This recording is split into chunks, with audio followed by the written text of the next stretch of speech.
fossil fuel to green, solar and PV are actually not naive, and they're not dreaming. They're actually basing their belief on actual calculations, analysis, and financial viability. The next panel is going to talk about the roles as well as the ways in which local and provincial government, in partnership, as well as doing what they do best in alignment with all other role players, can begin to make a difference in the quickness with which and the longevity with which we can begin this journey. I call on Lauren Hermanus, who will chair this panel, as well as the other panelists. Lauren is a sustainable development researcher. She has had vast experience in working with regional and provincial governments in areas of policy as well as green economy. And I will leave it to her to introduce the panel. Thank you, Lauren.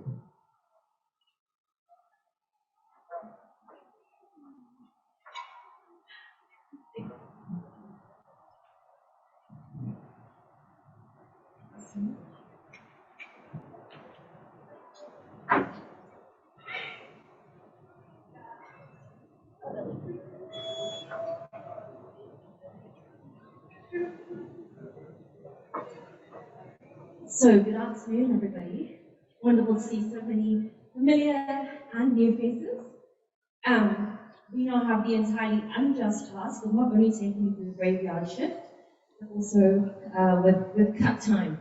So, without further ado, I'm going to start with a little bit of framing for our discussion, move on to introducing my esteemed panel, and then go through a structure considering the just transition at the municipal scale of South Africa that considers the what of that transition, what is happening, so what are the implications of that transition, and now what? What are municipalities to do? What are those ancillary organizations, supportive organizations that are working in this space to support those municipalities to do in order to navigate this transition in a manner that is just across multiple facets. So, to start off with, there is no just transition for South Africa without multiple just transitions for cities and towns across the country, supported through the coal transition, the renewable energy transition, and the broad economic reconfiguration that is set to profoundly transform not only our energy system, but also our country. Distributed renewable energy generation from the household to community scale, commercial projects, utility scale projects are changing the way that municipalities can perform their electricity reticulation function. This includes enabling not only small-scale embedded generation, which is happening at an increasing rate, but also other forms of energy service provision. Many local governments have developed their own small-scale embedded generation, or SSEG, frameworks and regulations. Modeling undertaken by the CSIR in 2020 shows that this SSEG can significantly impact the country's power crisis and can do so quickly. Between 2016 and 2020, the number of municipal distributors allowing SSEG has increased from just 10 to almost 60. Is that correct? Yeah?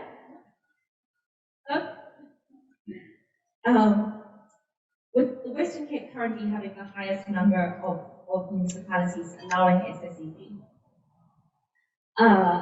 In November of 2020, the number of registered installations stood at 3,280, according to work commissioned by SALGA. Yes. However, we know this number to be an underrepresentation of what is actually going on. So the ground is shifting under the feet of municipal officials who have to respond to this rapidly changing context. We know that the consequences, although this transition is rooted in a technological transformation, are going to be multifaceted.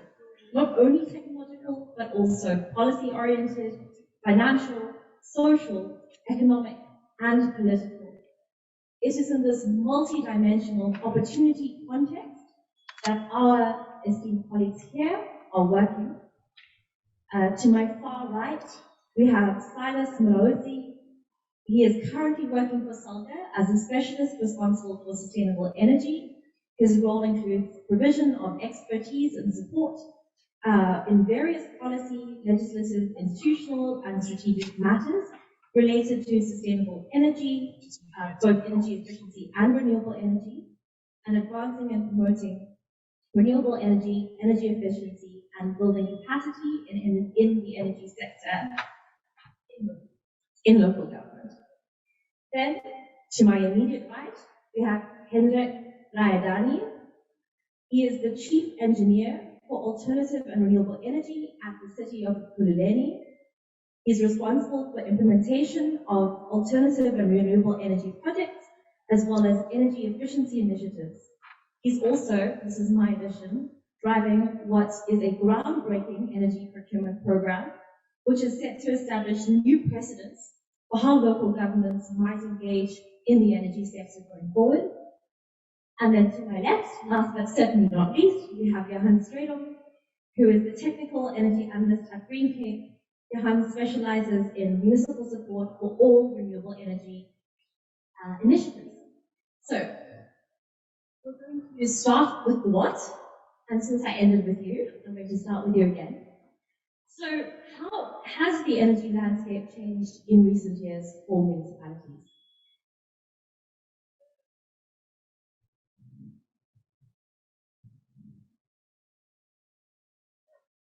Thanks, Lauren. I think one of the first key things to take into account is the technology shift you talked about. And the prices of renewables are continuing to go down, down, and down.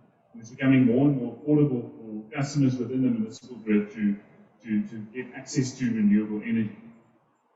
Then on top of that, we have the Schedule 2 amendment that happened recently, and that elevated the embedded generation cap from 1 megawatt to 100 megawatt. And that essentially opened up the market for larger scale projects to become viable in the municipal grid. And within that Schedule 2 amendment, it also allows for wheeling projects. And the wheeling is quite a new thing in the South African market, but it essentially allows customers to transact with third-party generators through the electrical grid. And municipalities, as a large portion of their grids, are where the customers are sitting in South Africa. So it significantly opened up that market. So basically what happened is you have the SECG, you have wheeling, you have a large power project that can come online, and the lower renewable energy costs. And with all of that, there's different types of energy coming onto the grid, and there's different energy transactions that can happen. And that essentially will change the landscape to where the normal top flow from the national utility down through the municipality to the customer is not the normal anymore. There's other options available as well.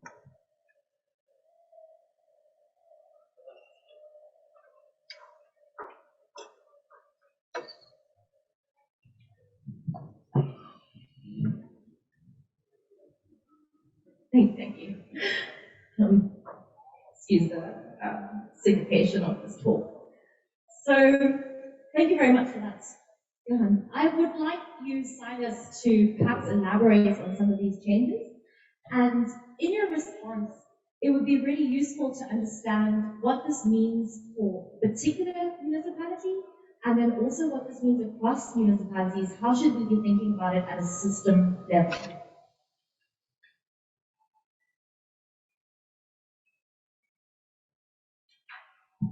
Okay, no, thank you very much, Lauren. Yes, indeed, we have seen the energy transformation changing across the globe in general and also in South Africa in particular. And it is evident that we see that the energy supply industry is becoming more and more really centralized, which is a step in the right direction as far as sustainable energy is concerned. Chairperson, allow me to take you a little bit back to 2018, where SALGA hosted Energy Summit. And that's where a lot of resolutions were basically taken on the summit, which was about the role of municipality in the energy sector in South Africa. Because pre-2018, we have seen a big supplies concern around electricity generation due to the regulatory framework which was inhibiting back then. There were a lot of what we call outcomes that came out of the summit, including the enabling environment, precisely to allow municipalities to play the role that they should play in this space. And that allowed the declarations which were taken from the summit, including the customer-owned supply, where we acknowledge that there is a potential for municipalities to procure power from the IPPs. Nonetheless, Chairperson, there has been these changes in the energy landscape, in the regulatory framework in South Africa. We have seen 2020 October the amended regulations on new capacity, which was a breakthrough to the local government, the municipalities, where they are now allowed to apply to the Ministry of Mineral Resources and Energy on the what called procuring of power from IPPs. Of course, 2021, we've seen the amended Schedule 2, which exempt the generation facility from obtaining a generation license that is below 100 megawatts.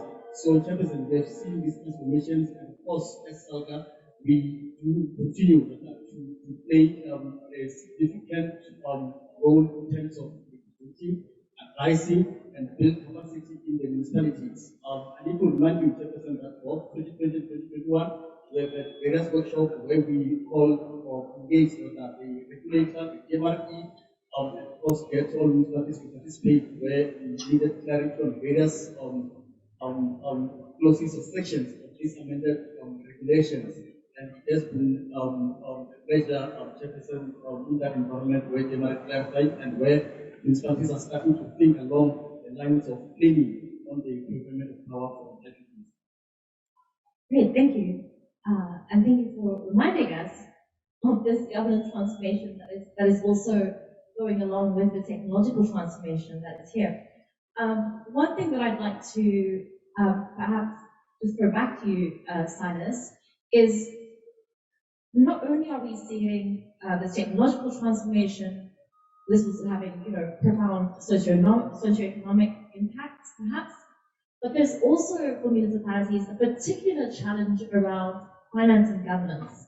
And I wonder if you could speak a little bit to those issues and challenges that municipalities have had to navigate during this time. Well, thank you very much once again, Chairperson. Yes, indeed, in the midst of this transformation of the landscape, as well as the amendments that we made on various pieces of legislation over the past number of years, consequent to the low P and low PC rule. We have realized that yes, there are a couple of challenges in different municipalities. As we know that they differ in terms of size, they differ in terms of capacity. We have seen an acceleration in the embedded generation, specifically solar PV rooftop, where municipalities do not have what we call processes in place to accommodate SSCG into the network. And what we have done over the past number of years, as you also indicated earlier, is that we have established or formed a what we call program, SSCG, in order to train municipalities, those that wish to develop processes to accommodate SSCG into the network. And that has happened over the past 6 years or so, and I can confirm with Chairperson that they have trained over 70 municipalities where they have processes, and they have seen most of them, over 80% of them, they are able to assess applications, SSCG applications from different customers, commercial, industrial, as well as residential. And what we've noted is that there is still some municipalities that lack capacity, that are taking too long to adopt the SSCG to have processes in place, precisely because of varied reasons, which include capacity in the municipalities. But all in all, that's the support that we've left given to local government so that they can be able to adjust to the current reality of energy transition, to the current reality of the increase in the installation of generation in the municipal areas. Great, thank you so much. So from the what to the so what, Hendrik, I'd like to pose a question to you. And within this hugely challenging and complex landscape, there are certainly opportunities. And I would love for you to share some of those opportunities that have been unlocked for municipalities within this shift. Thank you, Lauren. Good afternoon, everybody. Obviously, we all know that recent amendment to the Civil Regulation Act, as well as the Schedule 2 of the ERA, that has actually given or allowed municipalities to actually play a role in the just transition, and thereby also contributing towards the decarbonization of the grid. So I think those are some of the opportunities that the recent amendments has actually offered municipalities to participate, to play an active role in the just transition. And then I would say other opportunities presented as well. It also allows municipalities to develop their own generation capacity. Something that I believe that traditionally municipalities has always had that mandate. But I think over the years, some municipalities have lost that mandate. There's only few municipalities that have got their own capacity. So now recent amendments and the shift in the energy space has actually given municipalities that opportunity to develop their own generation capacity. And then again, also that helps to alleviate or maybe deload ESCOM, because we all know the capacity constraints that are currently on ESCOM. So now we believe that municipalities can play an active role in deloading ESCOM and thereby assisting alleviating load shedding. And then another opportunity that is presented in municipalities, as like my colleague has said, Silas, is actually to purchase directly from IPPs. That is something that most municipalities, at least some metros, have actually been advocating to be allowed to actually purchase directly from IPPs. So now, recent amendments has actually allowed that. Often that's a great opportunity. And then again, what is good is that now there's a chance that now municipalities can actually purchase power at cheaper rates as compared to as we know the price of people. So there are some of the opportunities that are presented. And then again, I would say there's also opportunity for investment in the local economy. Because now, if we integrate all these IPPs into the municipality, they'll build plants in the municipality, and that actually give rise to opportunity of investment into the local economy. So that's another opportunity that is given for municipalities, and also I have to believe that also job creation as well. We all know that the country desperately needs more jobs. So, and then as speakers before indicated, there's great potential for renewable energy that can actually create jobs in the local economy. A very comprehensive response. I'm not sure which one of us needs to bring the mic. I'm not sure. Okay, perfect. So that was a really comprehensive answer. Thank you very much. Briefly submitted. However, there's a huge amount to unpack there. And Johan, I wonder if you would delve into some of those opportunities for us, perhaps to unpack also the level of maturity of some of those opportunities, and maybe some critical levers that need to be pulled in order to really take them further.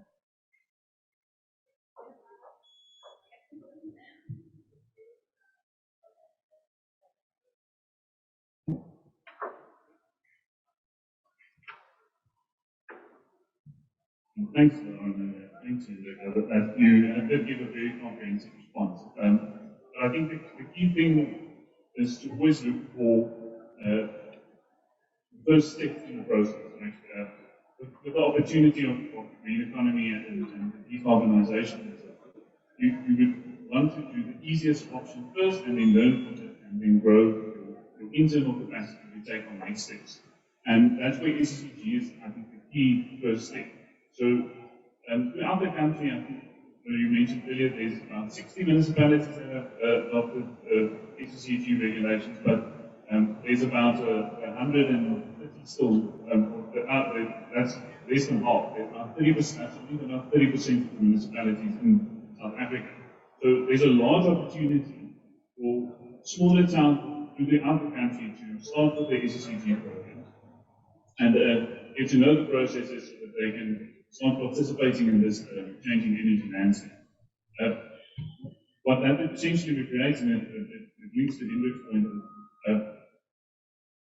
projects that have been taken in the municipality. So that's firstly from a customer's perspective, the customers can have cheaper power and the municipalities can enable decarbonization of the electricity. But then if it's localized within the area, you can create jobs within that area. Apparently, a lot of the installers we see across the country are localized in the big metro. And they reach out to the municipalities up in the outskirts of the metro to do project work there. What we want to see is small businesses starting up within the municipality and servicing that municipality and ensuring that jobs and skills and investment come to the municipality from people within there. Great, thank you so much. Great, so even in Mpumalanga, I believe we have 4 of the 14 municipalities that do act as electricity distributors who are enabling SACG, is that correct? Fantastic. So now, given all these new tools, this shifting policy landscape, shifting technological landscape, shifting financial and economic context as well, now what? How ought municipalities to really move forward in order to enable green economic growth? What concrete next steps do you each believe is on the table? So, Silas, I'm going to start with you again. Oh, sorry.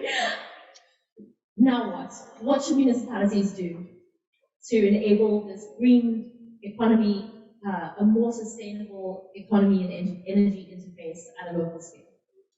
Okay, no, thank you very much, Chairperson. Yes, as much as we did indicate that there has been an increased interest from various municipalities across the country and of course in Mpumalanga in particular to adopt this just energy transition and be able to move along the centralized energy system.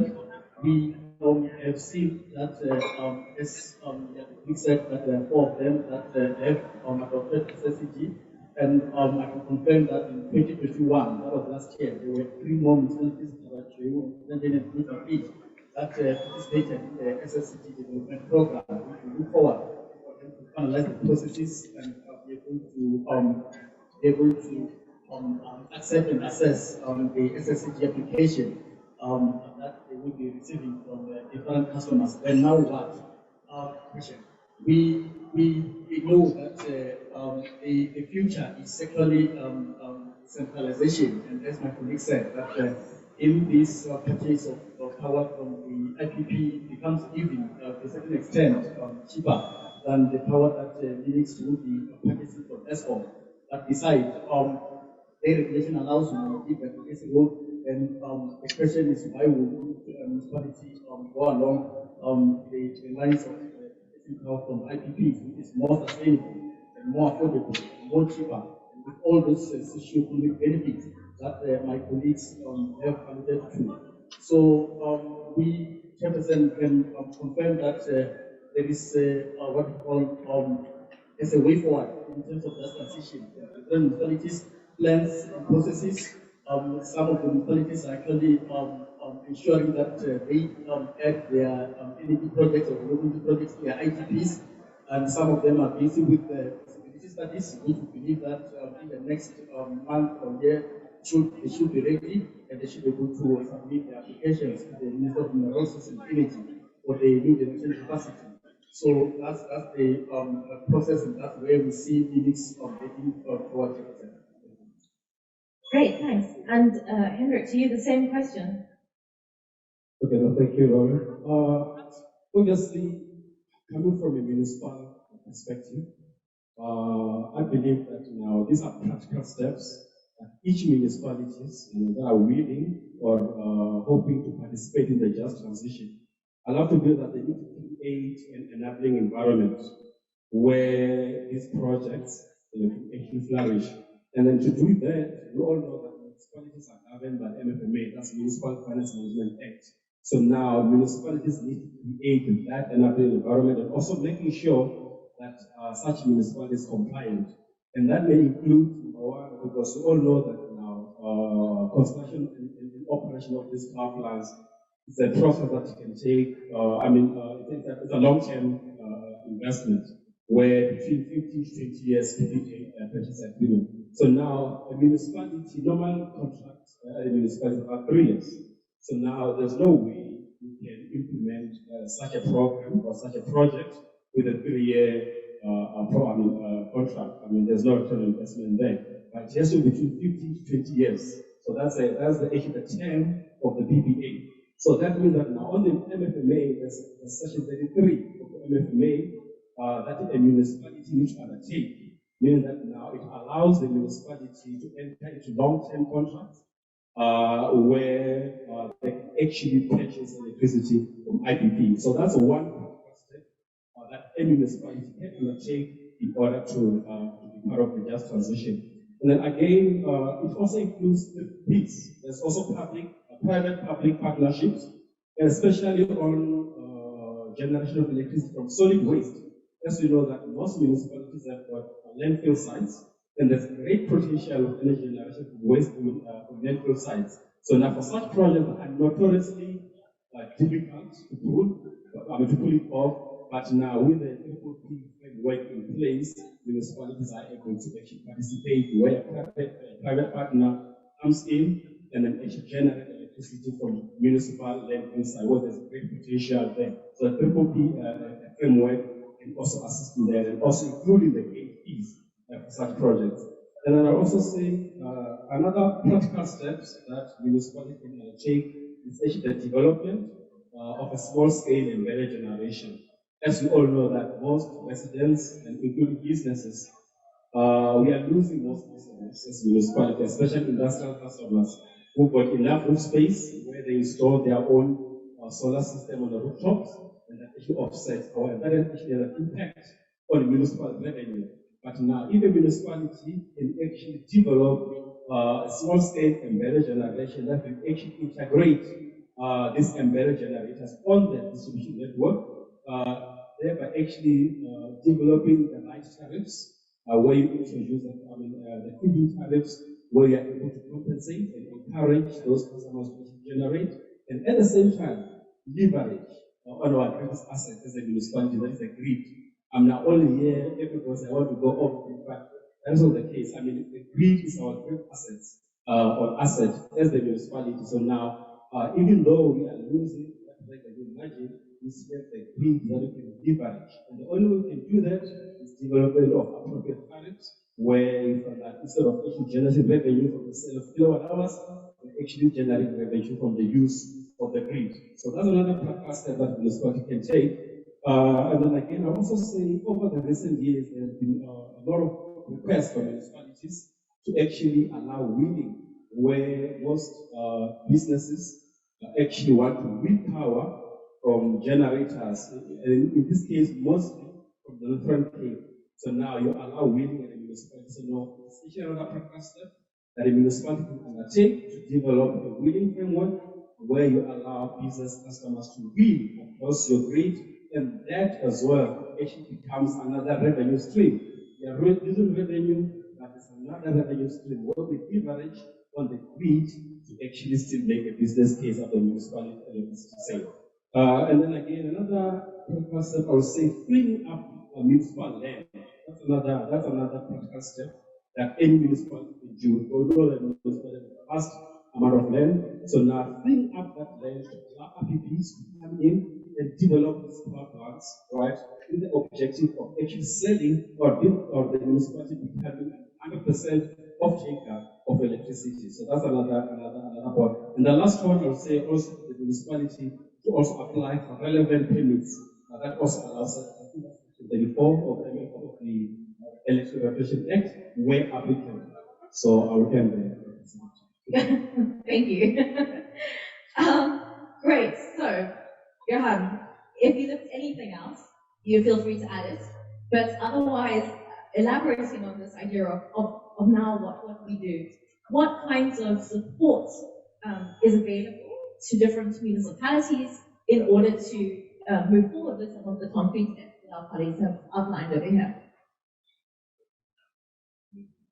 I think my colleagues covered most of the things in the previous question, but I just want to emphasize on that.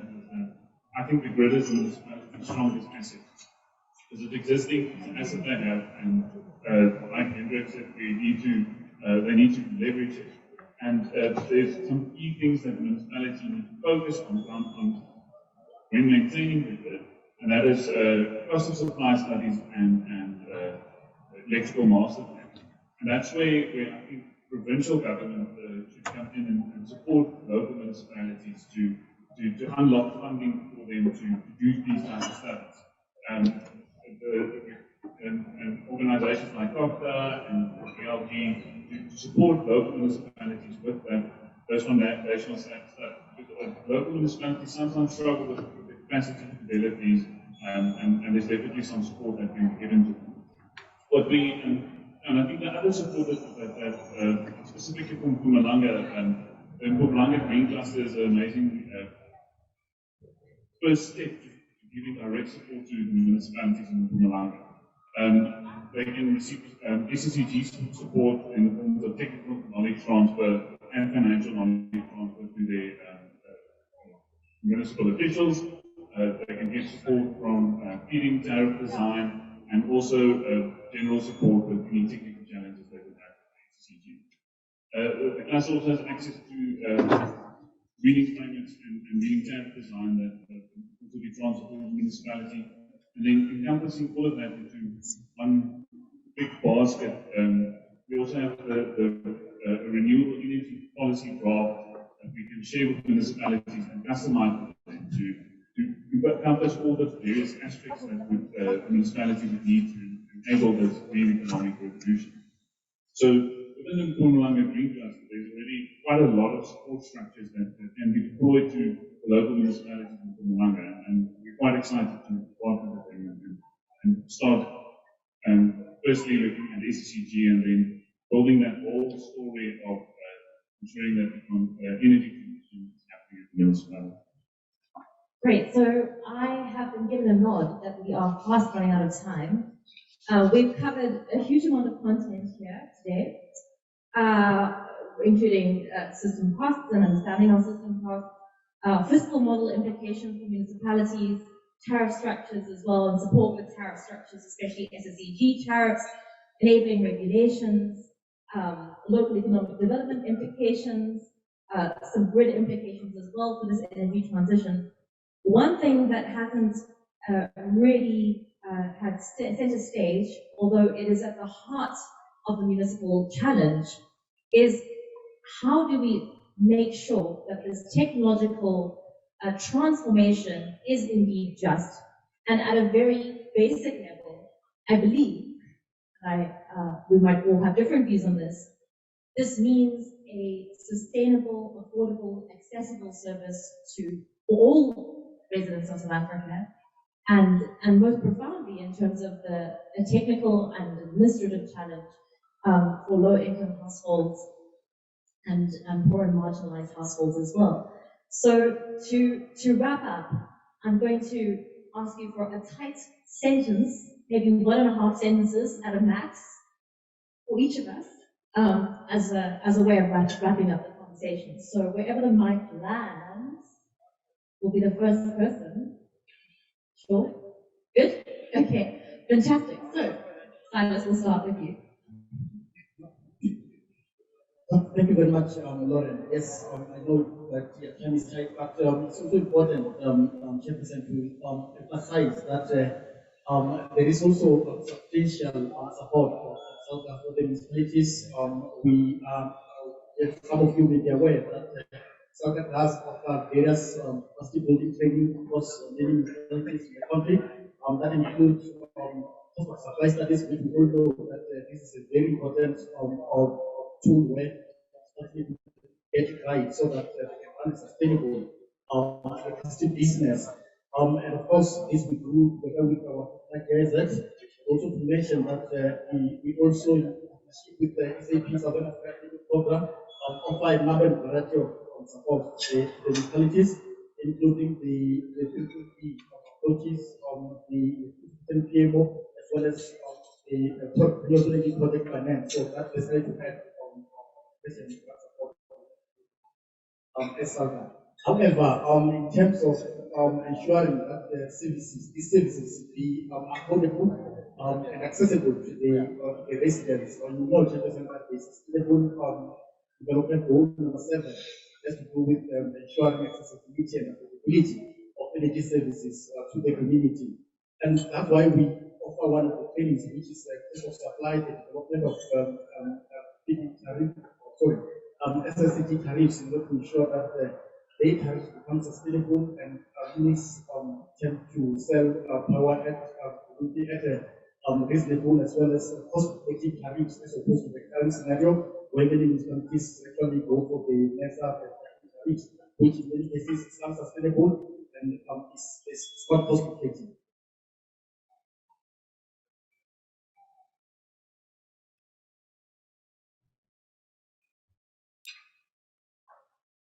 Thank you. Yeah, from municipal point of view, I'm from City of Ekurhuleni. I just want to tell the House that we've actually appointed 47 IPPs who actually sell electricity to City of Ekurhuleni and ESCOM mega flex tariffs, plus the discount over a 20-year period. Looking at around the next 12 months, we should be commissioning those power plants. So just keep watching. Thank you.